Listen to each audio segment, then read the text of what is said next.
Hello students, welcome back to RD BioHub. In last video of class 11th, we have done about the cell cycle and cell division, in which we study about the amitosis, the basic event in mitosis and meiosis, that the karyosis, karyokinesis and cytokinesis. ठीक है, तो ये सब कुछ हमने study कर लिया था उसके अंदर. And now we are going to study about our main division, that is the mitosis. As you will see on your screen, they were representing different phases of the mitosis. The first one phase is interphase. Interphase means a newly formed cell, a mother cell which has the capacity to divide to make two new daughter cell. ठीक है, तो what happen is this, first we study about the structure. What are the main structure that are present in the interphase of a cell? Cell membrane, centrosome. This point is centrosome, where the astral rays will be going to be arises. ये देखिए, आपको clear हो गया होगा I think. Yes. Cytoplasmic material, nuclear membrane. Look at this, nuclear membrane is totally surrounding the chromatid, or we can say the chromosomal structure. उसको surround कर रही है, totally present है. And here is the nucleolus. ठीक है. And next stage, when the cells start dividing, the first stage that we already mentioned is prophase. तो prophase में हम यहाँ पर स्टेप बाय स्टेप करेंगे कि फर्स्ट क्या हो रहा है, सेकंड क्या हो रहा है, and further what will be going on. The first stage of prophase, we simply mention it prophase, और simply we can say earlier prophase. What will happen in earlier prophase? In earlier prophase the asters, यानी कि जो centrosomes हैं हमारे यहाँ पर, they will start dividing and they form two aster. ये देखिए, first one and second one. Aster के साथ यहाँ पर एस्ट्रल रेज, यानी कि स्पिंडल की जो फाइबर्स हैं, स्पिंडल फाइबर्स, उनकी फॉर्मेशन यहाँ पे स्टार्ट होती है. व्हाट इज़ द नीड कि यहाँ पे ये जो स्पिंडल्स हैं किससे बन रही हैं? This all are form of microtubule.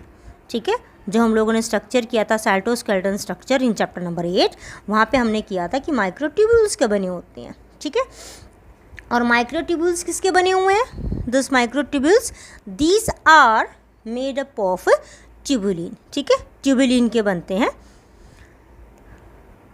यहाँ पे एक डिस्टिंक्ट स्ट्रक्चर्स है. यहाँ पे देखिए, इंटरफेज में the structure is called as chromatid, but in the early prophase these were called as a chromosome. Why? Because the central portion, that is the centromere, and this two thread like structure, देखिए ये इसकी ये वाली arm है, एक ये वाली arm है, दो अलग अलग दिख रही है, क्लियरली विजिबल है. अगर हम इसको थोड़ा सा जूम आउट करके देखें स्ट्रक्चर को, the structure is going to be like this. Let me zoom it for your view. ये देखिए, इसमें व्हाट विल हैपन, अगर आप देखें तो क्या हो रहा है इसमें, ये देखिए, the chromatids they get thicken and thicken. They were arranging a particular shape and size, and when the constriction goes on continuous, और ज़्यादा होती चली जाएगी, बढ़ती चली जाएगी, तो उसके बाद क्या होगा? They will form the chromosomes. And now this are chromatids. ये किस क्रोमोसोम्स के हैं? सेम क्रोमोसोम के हैं. That's why this were called as a sister chromatid, that I have mention. Sister chromatid यानी कि सिस्टर बहनें एक जैसी होंगी, तो यहाँ पे because this are of the same chromosome, this is called as sister chromatid. And simply what are chromatid? This are the longitudinal threads. This is the center point, centromere, which represent the point of attachment. इसके surrounding में यहाँ पे kinetochore है. This is made up of highly tubulin protein. ठीक है, जब मैंने थोड़ी देर पहले बताया था कि प्रोटीन बना होता कौन सा होता है, दैट इज द ट्यूबुलिन. ठीक है, this is the structure how the chromosome is found. ठीक है, अब आगे चलते हैं हम लोग, नेक्स्ट देखते हैं. इसमें नेक्स्ट क्या हो जाएगा हमारा? Middle prophase. मिडल प्रोफेज में what will happen? In middle prophase, yes, ये देखिए इसमें एक पॉइंट रह गया, यहाँ पे nucleus is little bit going to be disappearing, because ये डिसअपियर होगा तभी वो न्यू फॉर्मेशन कर सकती हैं. What happen in middle prophase? The astral they start moving toward the pole. अगर हम इसको मानते हैं this is the first pole and this is the second pole. ठीक है, जैसे हम लोग अर्थ के पोल होते हैं, यानी कि एक नॉर्थ पोल है एक साउथ पोल है, तो अगर हम ये दो पोल्स मान रहे तो ये मूव कर रहे हैं from one point two another point. And the structure of chromosome is clearly visible in middle phase of prophase. And look at this point, यहाँ पे एक न्यूक्लियर मेम्ब्रेन कैसी हो रही है, स्प्लिट होती जा रही है. It start to be disappearing, धीरे धीरे ख़त्म होती जा रही है. Last one, the late prophase. What happening in the late prophase? In late prophase basically the chromosomes start themselves attaching to the spindle fibers. Astral rays, astrals बिल्कुल opposite में है एक दूसरे के. ठीक है, ये यहाँ पे फाइबर्स की फॉर्मेशन हो रही है जिसको हम लोग स्पिंडल फाइबर्स बोल रहे हैं. यहाँ पे देखिए इस पॉइंट पे एक टी लाइक स्ट्रक्चर बना हुआ है एट दिस पॉइंट. ये देखिए यहाँ पे this T point structure is what, हम इसको क्या बोलेंगे? दिस टी पॉइंट स्ट्रक्चर यहाँ पे ये क्या है? क्लाउड ऑफ प्रोटीन है. ओके, ठीक है, किसका क्लाउड बन गया? प्रोटीन्स का, प्लस सेंट्रियोल, दोनों एक साथ हैं. ठीक है, प्लस क्या है यहाँ पे? सेंट्रियोल्स हैं. And both combinedly collectively called as centrosome. What they were called as centrosome. ठीक है, ये देखिए मैंने क्या बोला? सेंट्रोसोम किसको रिप्रेजेंट करेगा? Centrosome will represent cloud of protein, plus cloud of proteins के साथ क्या है यहाँ पे हमारे पास? along with the cloud of protein we have centrioles. ठीक है, and this two collectively called as centrosome. ठीक है, आगे देखिए. Now as you are going to see that the chromosomes they will start attaching themselves in this particular fibers. और metaphase में अगर हम लोग देखें they are near to the centre. देखिए बिल्कुल इक्वेटर प्लेट बन गई सारे के सारे. अगर हम लोग एक स्केल से मेजरमेंट लें तो they are near to the centre. Equatorial plate की फॉर्मेशन हो रही है. व्हाट इज़ रिस्पॉन्सिबल फॉर, ये जो इसकी फॉर्मेशन हो रही है, this is called as a congression. ठीक है, क्या बोलेंगे इसकी फॉर्मेशन को? What the word is called as?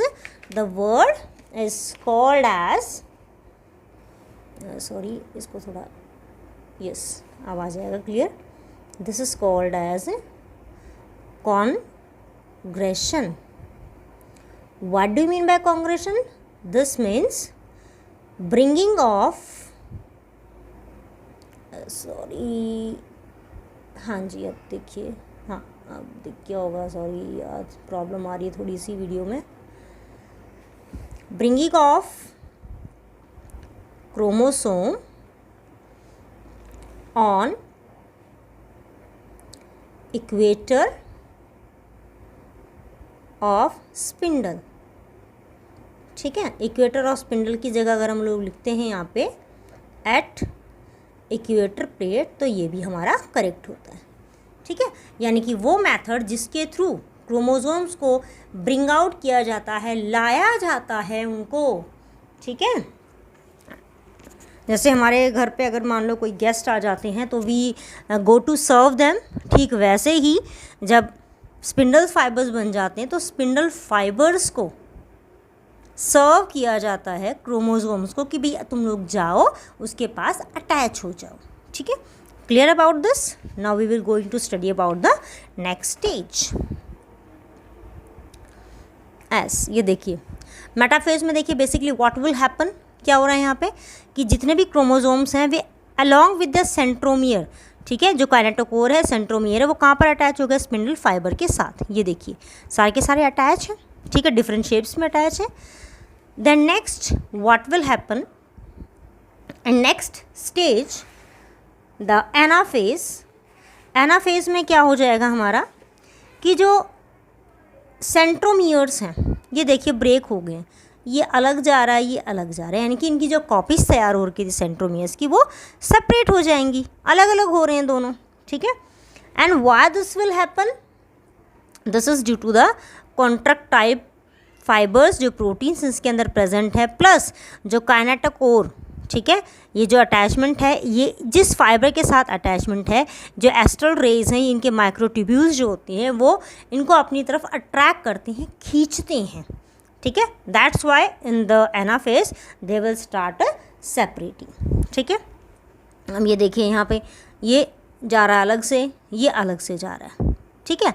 अब एक पॉइंट आपने इसमें नोटिस की होगी कि in the above 4 stages which stage is more beneficial to study the number of chromosome, ठीक है। ये देखिए तीनों फेज़ आपके सामने हैं, प्रोफेज भी है, मेटाफेज भी है, एनाफेज भी है। तीनों में से कौन सी स्टेज ऐसी जिसके अंदर हम लोग नंबर ऑफ क्रोमोसोम को ईजिली स्टडी कर सकते हैं बिना वेरिएशन के, दिस इज़ द मेटाफेज, ठीक है। कॉलिचिन एक केमिकल होता है जो हम यूज़ करते हैं to study the number of chromosome. अगर उसको इंट्रोड्यूस करवाया जाता है किसी भी डिवाइडिंग सेल के अंदर तो वो अरेस्ट हो जाता है।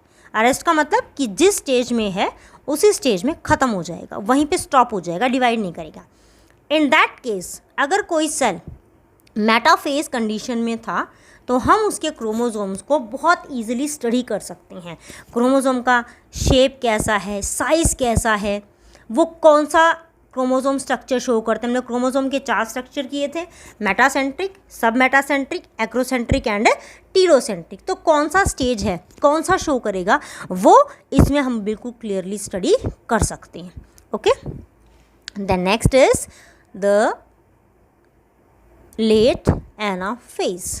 इसमें आप लोग देखें यहाँ पे इसमें दे रखा है इंटरजोनल फाइबर, और ये है कंटिन्यूस फाइबर, यानी कि कुछ फाइबर बीच में है, कुछ ऊपर से नीचे तक लगातार प्रेजेंट है, ठीक है। तो जो कंटिन्यूस है from one pole to another pole that are called as continuous fibre, और जो कंटिन्यूस नहीं है, ठीक है, कंटिन्यूस का मतलब जो ऊपर नीचे हैं, बीच में टूटे हुए हैं, they are called as interzonal fibre.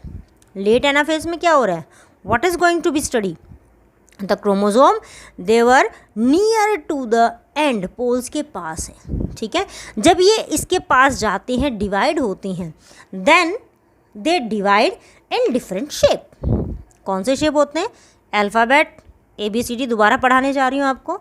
Yes, the first alphabet is V, L, J और I, ठीक है।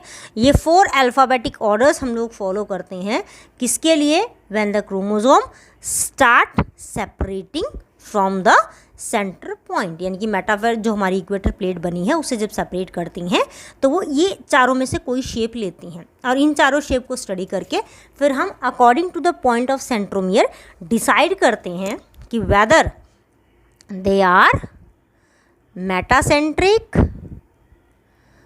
सब मेटासेंट्रिक, एक्रोसेंट्रिक और टीलोसेंट्रिक, ठीक है। जो चारों टाइप्स हम लोग कर चुके हैं चैप्टर नंबर 8 में, वो इसके बेसिस पे डिवाइड करते हैं। Next is early telophase. Early telophase में क्या हो रहा है, basically what we have study about the cytokinesis. ये देखिए कंस्ट्रिक्शन यहाँ पे स्टार्ट हो चुकी है बननी, स्पिंडल फाइबर्स टोटली जो हैं ये ब्रेकअप फॉर्म में हैं, इंटरजोनल फाइबर्स बन चुके हैं, मोस्टली क्रोमोसोम दोनों पोल्स पे जा चुके हैं, इक्वल इन नंबर है। Cytoplasmic constriction go on increasing and the furrow, ये देखिए ये जो यहाँ पे फॉर्मेशन हो रही है this is called as a furrow. Furrow की फॉर्मेशन क्या हो रही है, डीपन जाती जा रही है, अंदर की तरफ इंक्रीज होती जा रही है, आउटवर्ड टू इनवर्ड, ठीक है, बाहर से अंदर की तरफ जाएगी फर्रो फॉर्मेशन, ठीक है। और मैंने कल आपको जब बताया था साइटोकाइनेसिस ऑफ प्लांट सेल, तो उसमें कैसे हो रही थी, ये देखिए, इसमें जो मिडल लैमेला हमारा बन रहा था वो सेंटर से आउटवर्ड जा रहा था, ठीक है, यानी कि अंदर से बाहर जा रहा था, और यहाँ पे क्या हो रहा है, बाहर से अंदर आ रहा है, ठीक है। इसमें देखिए क्या हो रहा है, एस्ट्रल रेज डिसअपियर हो जाएंगी, they will again regain there form of centrosome, combine हो जाएंगी, इकट्ठी हो जाएंगी, इस तरीके से जुड़ जाएंगी वापस से, ठीक है। न्यूक्लियर मेम्ब्रेन जो डिसअपियर होगी थी दोबारा से रीअपियर हो जाएगी, स्पिंडल फाइबर डिसअपियर होने स्टार्ट हो जाएंगे, and finally when the furrow go deep and deep they will continue to form 2 new daughter cell. यहाँ पे देखिए जो क्रोमोसोम्स हैं वो अपनी शेप एंड साइज को धीरे धीरे लूज आउट कर जाएंगे। This is all the stages that were occur in a animal cell during cell division, ठीक है। एक क्विक रिवीजन लें, सबसे पहले कौन सा आ जाएगा, interphase, then prophase, then metaphase, then anaphase, and then telophase, and finally 2 new daughter nuclei, ठीक है। ये हमारा सारा का सारा मेन हम लोगों ने कर लिया अबाउट द माइटोसिस, कि माइटोसिस क्या है और कैसे उसकी फॉर्मेशन होती है, ठीक है। And for the steps that were taking going to be in the mitosis, that will be provided you in notes. Thank you.